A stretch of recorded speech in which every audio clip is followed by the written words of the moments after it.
আপনি যেরকম মনে করলেন ভাবলেন জিজ্ঞাসা করলেন যে কত, তো আইটিসি ধরুন কেউ খেতে যাবে, কেউ সার্চ করলো যে আইটিসি বুফে প্রাইস কত, এবার ধরুন আমারটাও আসলো, এবার থাম্বনেলটা দেখে আমার ভিডিওটা যদি আমার পছন্দ হয় ইউটিউবে আমার মতন 100টা ভিডিও আছে হয়তো, এবার এরকম গেল হয়তো আমারটা ভালো লাগলো, যেরকম আমারটা ধরুন এখন খুব কম, তাও ওই 50,000 মতন ভিউ দিচ্ছে, এবার ওই 50,000 লোক আমারটাই পছন্দ করেছে বলে দেখেছে, তো ওইটা পছন্দ করে যখনই ক্লিক করবে, এইবার আমি ওখানে কি করি, আমি খুব একটা লোকজনের থেকে বেশি খাবারটা নিয়েই মানে করি যে ওখানে এই খাবার পাওয়া যায়, এই খাবার খেতে পারেন, এইগুলো করবেন না, মানে এগুলো বা অর্ডার করলে এগুলো পাবেন, কিরকম খরচা, কীভাবে যাবেন, ওখানে বুকিং কিরকম, বুকিং নাম্বার, এই পুরো ইনফরমেশনটা। তো ওইটা দেখবে যত 4000 ঘন্টা দেখতে হবে। ইউটিউবটা মেনলি দেখার উপর নির্ভর করছে, মানে শুধু সাবস্ক্রাইবার হলে হবে না, দেখার মানে কতজন দেখছে ভিডিওটা, কত ঘন্টা ধরে দেখছে। হ্যাঁ বুঝছি, কেন আমি করি না তো, আমার নামে আছে ইউটিউব কিন্তু আমি কিছু করি না। আপনার তো এত লোক, আমার অ্যাকচুয়ালি আমার ফ্যামিলি মেম্বার আমার সোশ্যাল মিডিয়া পছন্দ করে না, তাহলে সেটাই বলে তুমি ব্যবসা, আমার নিজের ওয়াইফ আজ পর্যন্ত এসব পছন্দ করে, ও যদি করে তাহলে তো একটা জায়গা পায়।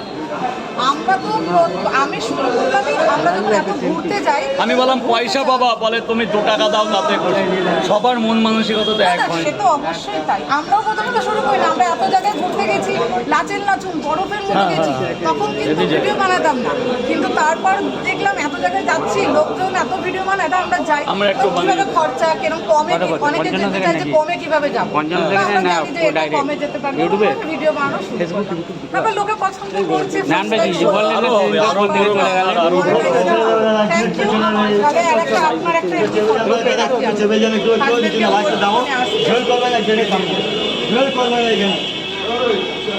বাড়ি কোথা আপনার? কেষ্টপুরে বাড়ি ম্যাডাম, বাগুইয়াটি কেষ্ট, রবীন্দ্র বলেছেন, ওখানে আমাদের বাড়ি আছে, দেশপ্রিয় ওই স্কুলের সাইডে আপনার কলা মন্দিরের পাশে। আচ্ছা, আমরা মানে কেষ্টপুরে যখন বাগান ছিল সেই আমল থেকে 86 থেকে চেনা আমার, এই মশা আমার হাজবেন্ড বলে তো যে আগে এরকম কেষ্টপুর ছিলই না, জঙ্গল ছিল, খড় বাগান ছিল। আমার নিজের বাড়ি আছে, আমরা থাকি, আচ্ছা বাহ, আমার দাদুর বাড়ি আছে একদম দেশপ্রিয় বালিকা বিদ্যালয় থেকে 2 মিনিট লাগে, কলা মন্দির, কলা মন্দিরের পাশে, কলা মন্দিরের পাশে বলতে কলা মন্দিরের গায়ে এখন সেটা ফ্ল্যাট হয়ে গেছে, 5 তলা আবাসন হয়ে গেছে, এখন তো পুরোই আলাদা হয়ে গেছে। খুব ভালো লাগলো রাজুদা আপনার সাথে কথা বলে, আমাদের মানে কাকা জ্যাঠাদের ওখানে অটো চলে, আচ্ছা উল্টোডাঙ্গা টু বাগুইয়াটি। ঠিক আছে, তো এরপরে একদিন তখন টেস্ট করবো, 100 বার 8টার মধ্যে আসলে হয়ে যাবে, তাই ঠিক আছে। রাজুদা আপনার ফেমাস ডায়লগ বলে দেয়।